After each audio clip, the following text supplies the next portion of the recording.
Have you ever wondered why medicine bottles have a label saying if seal is broken or tampered with, do not use? And also, have you ever wondered why the fuck that seal is so hard to open? Bro, I have the hardest time. Me too, even with these nails.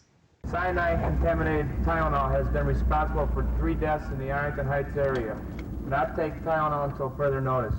Arlington Heights police demonstrated tonight how they have been warning residents throughout the day. And in Chicago, police notified all officers of the threat. This product may be contaminated with cyanide and should be destroyed. Welcome back to Justice 4. We're your hosts. I'm Jackie. And I'm Sam. If you haven't figured it out just yet, we are going to be telling you about the Chicago Tylenol murders today. Also, you get to see both of us do an episode. We haven't done one of these in a while. It's been a while. I think the last one we did was Alexi Treviso. Jeez, that was like August. No, it wasn't. Oh, that was her WTF was in August. Yeah. Her episode came later, my bad. But still, it's been a hot minute. It really has.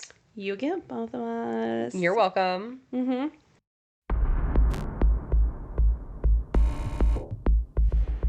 It's early morning on September 29th, 1982.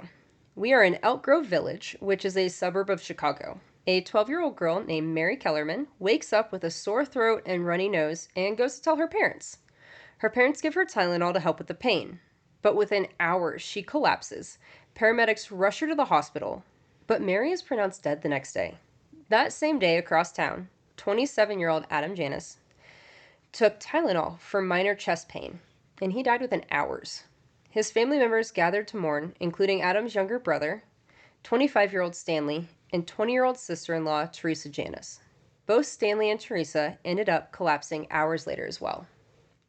Over the next few days, Mary McFarland, Paula Prince, and Mary Reiner also all died.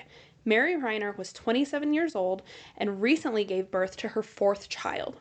Aww. Paula was 35 and a United Airlines stewardess, and she was found dead in her Chicago apartment, and there happened to be an open Tylenol bottle in her bathroom. Mary McFarland, I didn't find too much on her, but she was, I forgot the number there, but she was 34, and she had 2 boys, ages 5 and 3. I lied to you. She wasn't 34. She was 31. Okay. Sorry, it just clicked in my head. She was 31. Because I remember I was like, oh, man, These are all such young ages. Oh, my gosh. Young people. The doctors were all quite dumbfounded, but connected all of these deaths pretty quickly due to one main reason. They all had the same smell coming from them. Almonds. Almonds. Do you remember what the smell of almonds indicate? Yes! I taught you this not that long ago. I remembered because it took me a second. Cyanide. Police go back to all of the victims' homes, and they find they all recently ingested extra-strength Tylenol, and each of the bottles also smelled like almonds. 7 people were now dead because they took medicine that was supposed to help them feel better. Lab tests also confirmed the worst. The capsules contained potassium cyanide, a lethal poison that kills within minutes. They also confirmed that each pill had nearly 3 times the fatal amount of cyanide. Jesus. Yeah. That's a lot. Also, because we've said cyanide like 5 times. We said it more than 5 times. Fun to say at this point. Did you ever think as a child that cyanide was way more accessible as an adult than it actually is? I never thought about cyanide as a child. Cartoons. Jackie? Cartoons. Like all the poison and stuff like that. Still didn't think of cyanide. I just always equated it to, okay, me and you were watching different things as children. Anyway, I don't know why, but with the amount of time that was used as an example of things, I just felt like it was a way more accessible thing. I've never had access to it that I'm aware of in my adult life. I have no idea. Little random thought I had. Yeah. So investigators scramble to figure out how this happened. Panic spreads. Something is terribly wrong, but where do they start? None of the victims besides the family knew each other. They didn't even live near each other. Mm-hmm.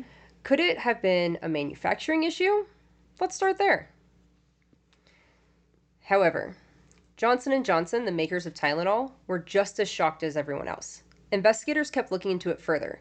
Investigators visited the Janus household and discovered a Tylenol bottle with an accompanying receipt indicating it had been purchased the same day. Noticing that there were 6 pills missing, at this time, authorities held a press conference advising the public not to take Tylenol for the time being. Which is what that clip was essentially showing you.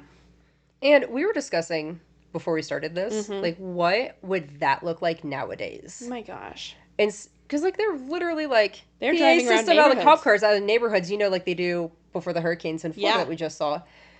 We're debating, we're like, we have Amber Alerts, we have the news, we have the radio, we have media, TikTok to get that all out, but would they use, like, a overall, like, emergency message system to get this out? Because we don't use it for E. coli and listeria, but would they No. use it for this or nowadays? like food recalls and stuff like that. Yeah. I usually I still read the news because that's just who I am as a person. Yeah. And I don't know, people I guess put enough out there on like Facebook and stuff like that. And also I learn a lot from TikTok.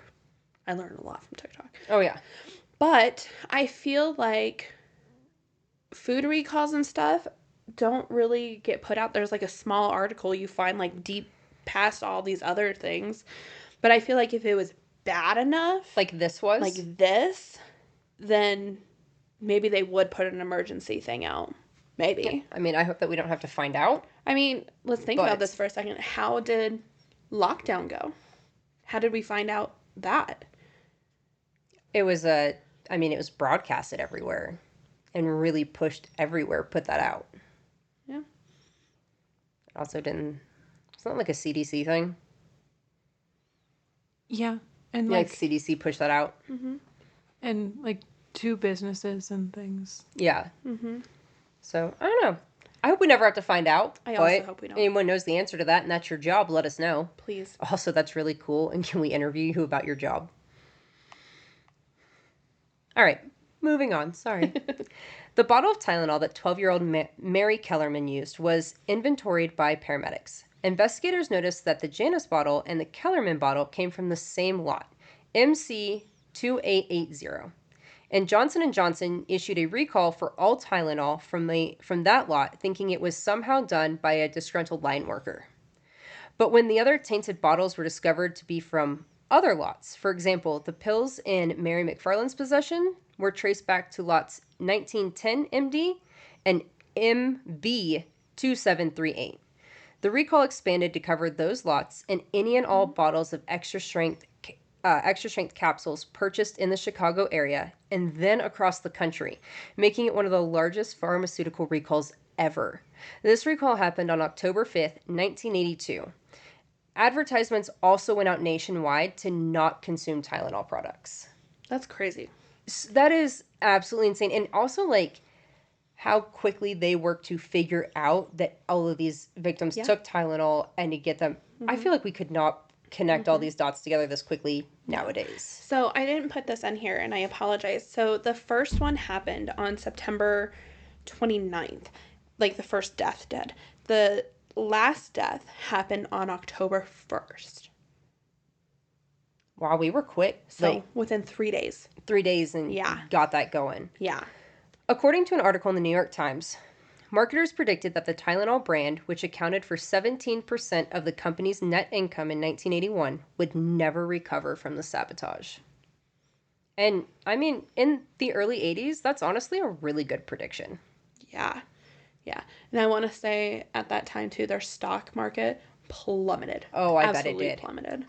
But we see where Tylenol and Johnson & Johnson is now. So it's like, Really is. did it really hurt? Did you ever financially recover from I'm your never going to sabotage? financially recover from this. I knew you would like that line. Also, like, side note, because my maiden name is Johnson. I know. When I was in elementary school, I used to tell everybody that, like, my family was Johnson & Johnson family, and, like, that's why my last name was Johnson, until my dad was like, that is not us. And I was like, well, my last name's in it twice. So, As I was writing this, I was just like, she's gonna like the Johnson & Johnson. yeah, part. I legit rode that high that, like, I knew her before her name changed. but yeah. There were an estimated 31 million bottles in circulation. That's a lot. Yes. That equaled to a retail value of over $100 million in 1982. That is equivalent to $316 million in 2023. Holy shit. Yeah. For medicine. Yeah, and they just tossed that, right? Mm-hmm. Many customs in airports were asking visitors to not bring any Tylenol into the country with them either. Valid. So Absolutely. valid. There was also one other bottle that was purchased and tested. She didn't take any, though, because she said it was a weird smell, but it was confirmed to be tainted, and luckily she didn't take any. I'm so glad that cyanide has a smell. Yeah. Like, so glad. I can tell you right now, though, I don't think I could tell you what almonds, I can't describe what almonds smell like. I can because our rapid dry spray at the salon has an almond smell to it. Oh. And I smell it all the time, so I could tell you what an almond smell is. Okay. Good to know. Good to know. So, at this point, police concluded that Johnson & Johnson could not have been responsible for any of this, since the tainted pills were manufactured at 2 different locations in Pennsylvania and Texas. This suggests that they had to have been tampered with after the bottles were put for sale on the shelves of stores. There were at least 6 different stores across Chicago and the close suburbs that they had all been purchased from. 6? 6. Damn, someone was busy. Mm-hmm. The police and FBI determined that whoever did this made their way to different supermarkets and drugstores over several weeks and bought different bottles of Tylenol, took them home, switched out the Tylenol capsules with cyanide capsules, then sealed the bottles back up, went back to the stores, and put the bottles back on the shelves to be resold. Sick. But also, to take the time to make it still look like Tylenol pills. Yeah. You had to empty out those bitches, refill them, and put that shit back in there. Yeah. That's time-consuming as fuck.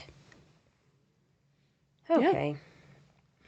And they spent money to buy all of it. And they didn't get their money back because they just went and put it back on the shelf. Yeah. Sick.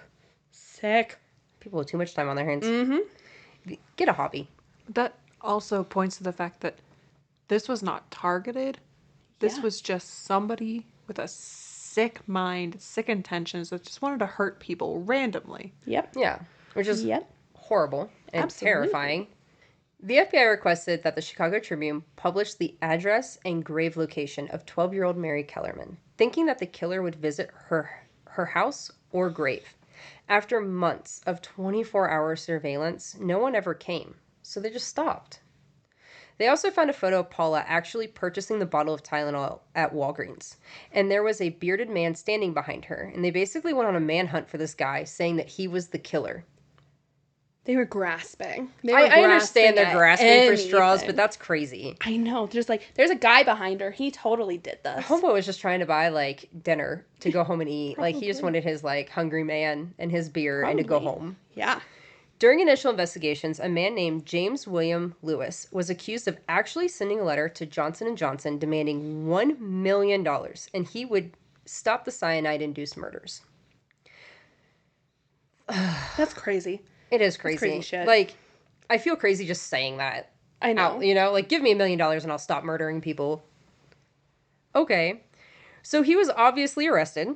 He told police how the person behind the attacks may have carried out the killings by buying Tylenol, adding cyanide to the bottles, and returning them to the store shelves.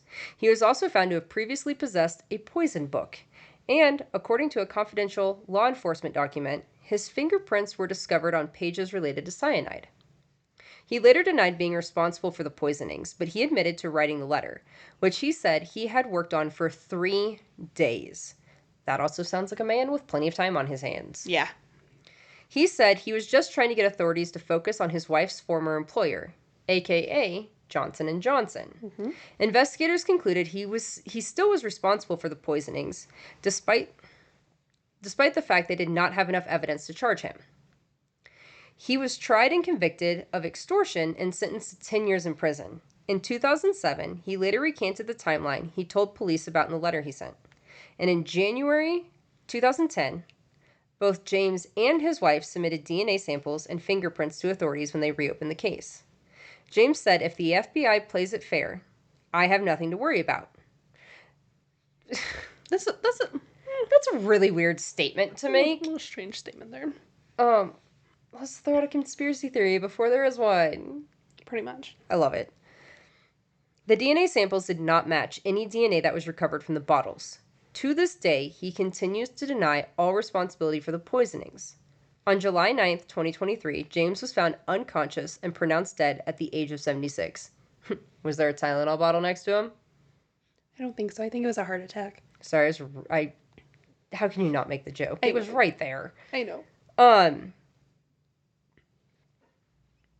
I just really enjoy, I did this. Oh, you guys think I did it, but I didn't do it? I just Don't wrote be you mean. a letter saying I did it. How dare you accuse me of this? Honestly, 3 days. I wouldn't be surprised if he actually genuinely didn't do it. He just saw the opportunity to potentially Probably. make money. There's so He's many just an people that idiot. do shit like that. But it is really weird Yeah. that his wife worked for Johnson & Johnson. Yeah. That part is really weird. And, like, if you wanted the attention on the employer, like, why wouldn't you name them in the letter and say they did it? Why would you say you did it? Unless this is your way of getting the attention. It doesn't make sense. No. I don't know. But did he, like, already know how it happened before he told them? Or, like... Yeah, this was like... Like, they'd already released how it happened and then the letter came? Oh, no, I don't think so. Okay. Because it was, like, pretty early on in the investigation. So... But I mean, they were making those announcements like really fast. Yeah. It doesn't take much to put 2 and 2 together that somebody bought them and brought them back. But still, his letter's pretty specific and spot on for what happened for not doing it.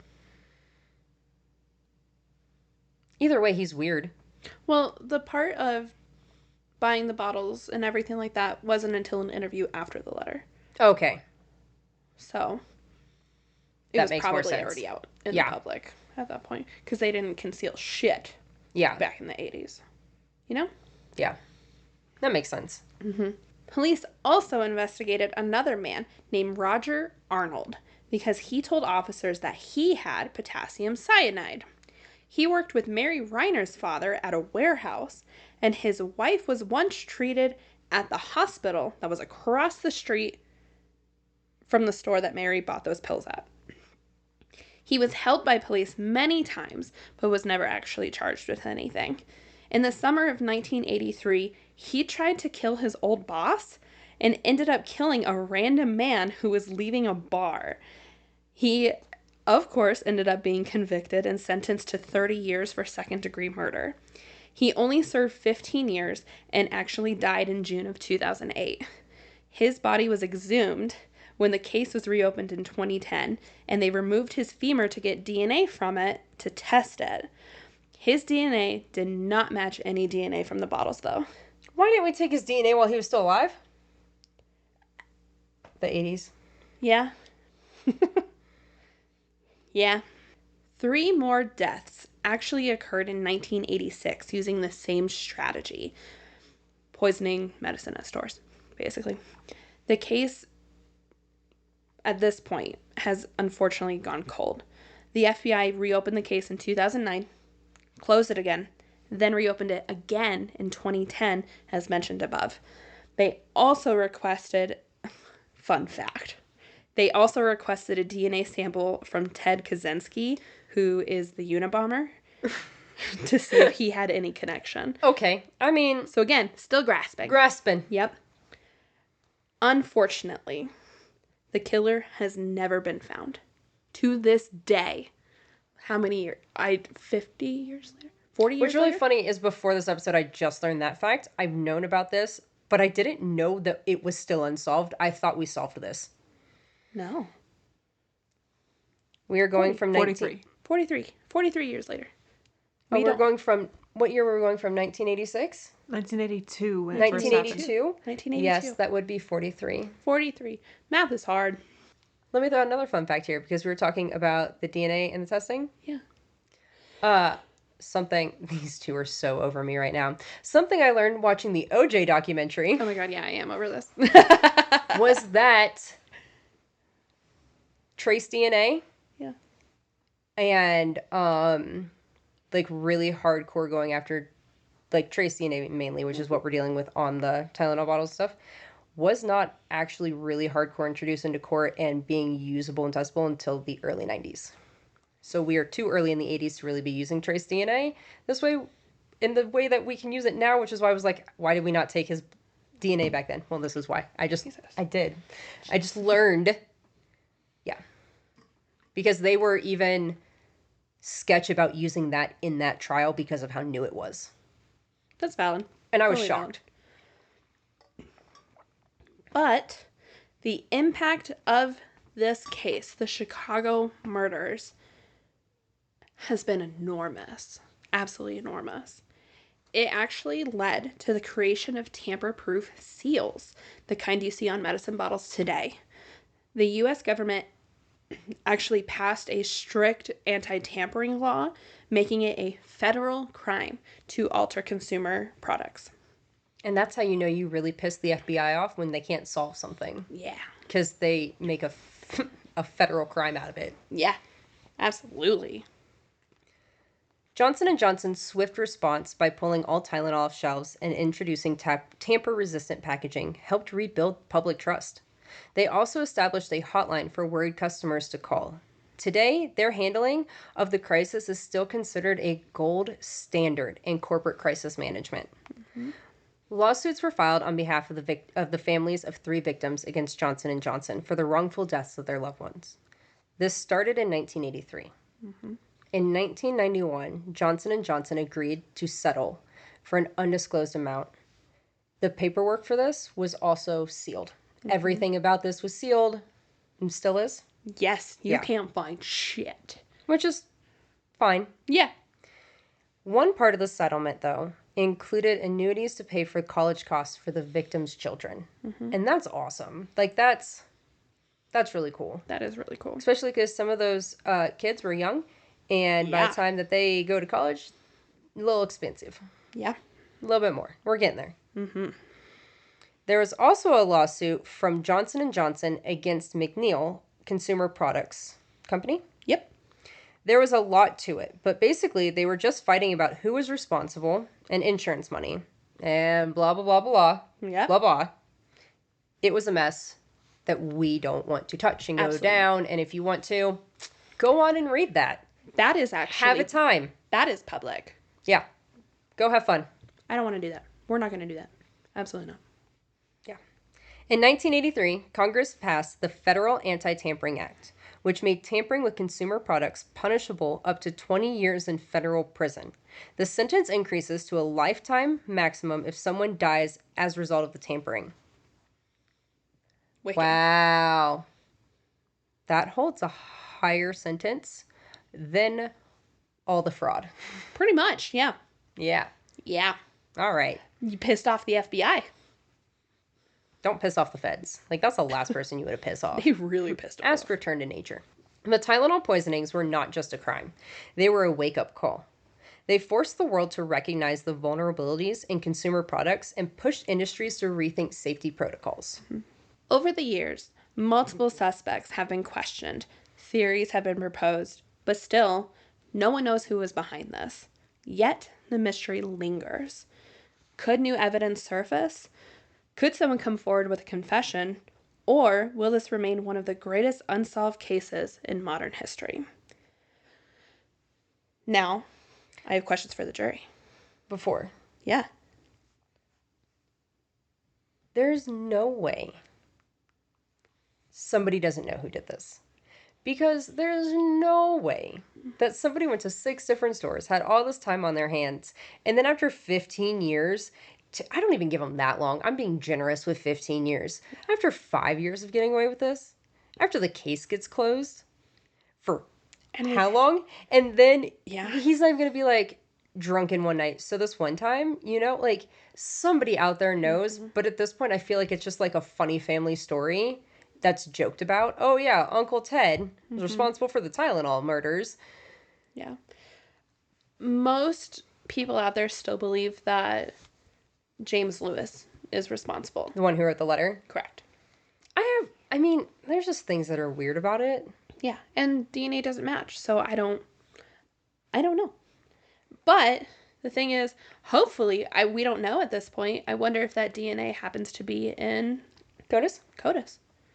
I wonder if we can dust it. I also wonder, because obviously we have the funding for it, Johnson & Johnson and the FBI, government at this point probably, why don't we do genetic testing? I don't know. And because I know that there's like, you have to hit certain markers for that. like how they did with the Golden State. Yes, Killer. I feel like we hit the markers in this. This is, Yeah. yeah, so Honestly, maybe this person died. Like, super loner, didn't have the family, kids, everything. Like, it's possible. Who? but there is a family somewhere. Maybe. You come from a mom, Mom could have died. but we still have a DNA match. It'll still hit somebody in his family. What if he or she Yes. was the last in their family? And honestly, it probably is a she because of the MO of the thing. It's poisoning.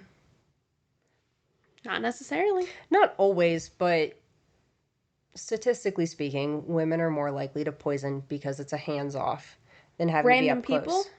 including children. And that is where it doesn't fit with them. It fits more with them. Like, it doesn't slide into either, but Like, there's no motive behind it. Except other than for, watching the world burn.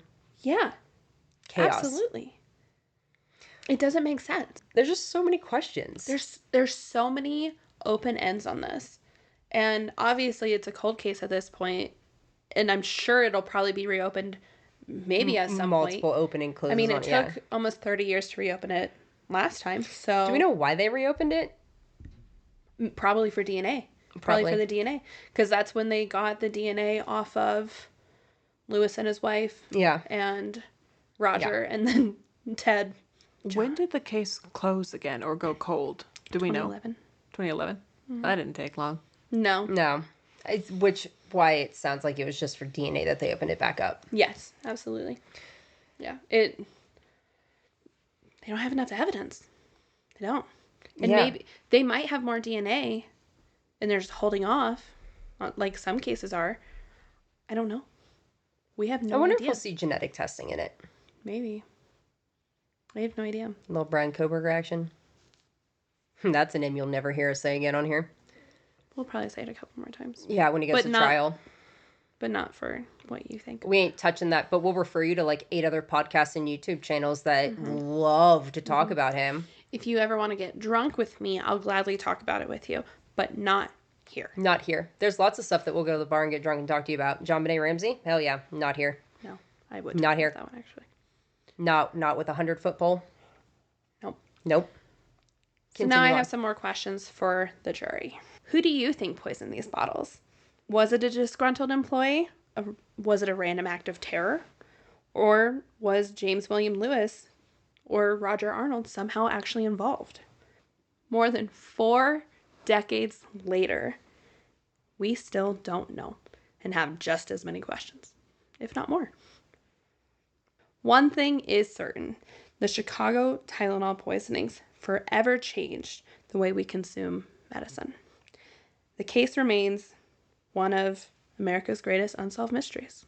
That's crazy. I knew of it and about it, obviously. Yeah. But I didn't know all of it. Yeah. And I didn't know the victims' names.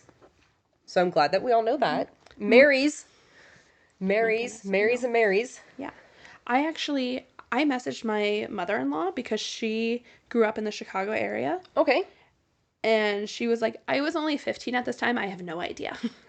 So I'm sorry, Maria. Hopefully we taught you something. Hopefully. Hopefully. I should have reached out to other people, but I was like, no, I don't have time for this. So we will have a discussion post on Facebook for Yes. all these questions because we want to hear your guys' thoughts. And for those of you who Yes. were, if any of you lived in the Chicago area at this time or like remember this vividly happening, like Yeah. share with us on Facebook, YouTube comments, like let us know what you remember. Yes. If there's anything that we missed in here, like we asked a question and you know the answer to it, like please Yeah. let us know. Absolutely. But for right now, we do not have justice for Mary Kellerman, Adam Janis, Stanley Janis, Teresa Janis, Mary McFarland, Paula Prince, and Mary Reiner. unfortunately. We don't. We do not. Well, Nor do will I say think we might ever have justice for them. we have a sliver of justice for them. A sliver. Do you want to The- know what the sliver is?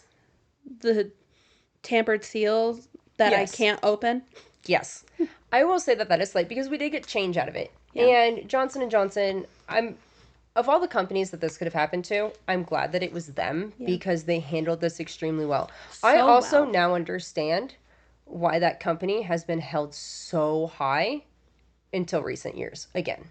Like, I understand why, like, this sun has shown out their ass in the world. Absolutely. Basically forever. So, yeah, like, I mean, kudos to them. What we say, $100 million worth of product that they threw out off the shelves to guarantee that their customers were safe. That would not is happen unheard of. nowadays. That is unheard That of. would not happen. Even when we get, like, I think Ben & Jerry's is the only company that would do that because they had something with their stuff and they pulled so much and tossed it. So Ben & Jerry's, I Love feel like, Ben would be the Jerry's. only company that would be on the same level of Johnson & Johnson back in the 80s if something happened nowadays. Like, as big of a company as they are. Like, Yeah. we know there's smaller companies that would totally do the same. 1,000. But I'll give snaps to Johnson & Johnson for Yeah. how they handled that and did all of that. And Absolutely. way to go. They really... Absolutely. And the, like, immediate police response over the entire country was so Yes. cool. Like, Oh my goodness, yes. yeah. Again, I don't think that, except for something as big as, no, what am I saying? It was only 7 deaths. Yeah. 7 people dying because of this. And it was that huge of an impact globally. People don't even panic this globally. much of your E. coli anymore. And that takes Yeah. out like 20 people before we know about it. Absolutely. So I don't think we would have this kind of response from anyone at this point. No. Unless, again, it was something massive. But it would have to be more than 7 people dying. Yeah, and I also feel like nowadays it would try to be a blame game and an extreme cover-up and lawsuit after lawsuit Yes. of we didn't do this, which is stupid. Yeah. But times have changed. They have. This was really educational. I like it when we throw some educational ones in. Yeah. We've thought of a couple others today that we're going to throw at y'all. Yes. But with how big of an impact this was, not only did medicine change, but food production. There's seals on everything. Anyway, if you are wondering why all of these things have changed, it's because of that, which is kind of sad, but also kind of cool at the same time. Like, I hate that every time we talk about a crazy impact, it's because of an awful tragedy. But that's generally what makes things change. Unfortunately, it generally takes a tragedy for change to come around. Absolutely. I know this wasn't our normal kind of episode today, but it was a pretty interesting one nonetheless. And you got to hear both of us. Yes. Something that doesn't Discuss. happen very much anymore. Doesn't, because we've been busy as hell and just trying to... We do our own thing. Yeah, we've just been writing our own because it's just been a lot easier It for has us to been. come together with our ones that we've written. And we've been getting so many case submissions that love we it. each have to take a case submission or two and work on them. Yeah. And so... Which I don't mind doing. I don't mind at either. all. You will see us more on episodes together. Tell us what you like. Do you like us doing episodes together? Do you want more of that? Do you like us telling the other one? Mm-hmm. Have some input, Jerry. Let us know. Let us know. But that is all I personally have for you guys today. What about you? That's all I got. Go watch the OJ documentary. She's been telling me this for like 4 weeks now. Not even. It's been like a 3? week. No. At I just least a watched week it last and a half. week. Anyway, go watch it. It's really good. You're going to learn a Feels lot of like stuff. 3 weeks. It's on Netflix. It is on Netflix. We're not sponsored. Shameless plug. Please go like, follow, subscribe on all platforms. Spotify, Apple Podcasts, YouTube, iHeartRadio. We're on Audible. I'm still going to mention it. Facebook, Please help our Instagram. Instagram. TikTok. We're everywhere. We are. Follow us, like, share us.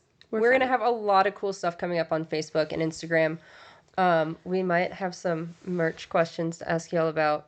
Spoiler alert. Because we didn't mention that last week or anything. you know. Anyway, so we have a lot of cool stuff coming up this year. We have a lot of things planned, and y'all are going to be really excited about it. Yeah. Yeah.